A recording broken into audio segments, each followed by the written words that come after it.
My pregnancies were greatly affected by my epilepsy and my seizures. I had way more seizures during my second pregnancy. I was having seizures in my first pregnancy. That's how I found out I had epilepsy.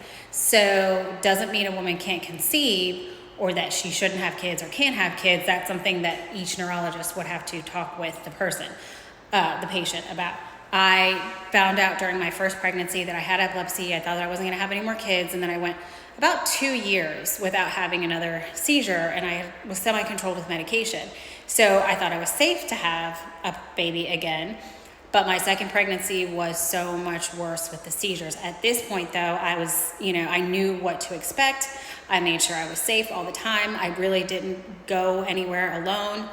Never took a shower by myself or anything like that. I was having seizures regularly, and I was at the doctor regularly having the baby checked. And the day of the labor, I was just talking to my daughter about this, about being induced. So my pregnancies are what was wild with my epilepsy. I was having seizures. The first pregnancy is what had me diagnosed. I was having tons of seizures. That's when I learned I had epilepsy.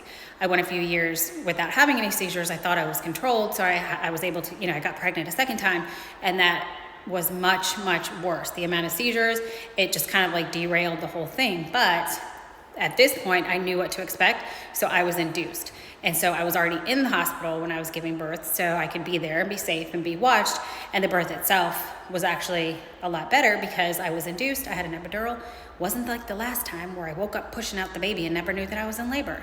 So my pregnancy stories are kind of scary, but each person would need to speak with, of course, their obstetrician, their neurologist, to see if they should have children or can have children, or if it would be safe or whatever. But in my case, I was able to have 2 healthy pregnancies, but they came with a lot of risks, and I had to be under very close care and very closely watched.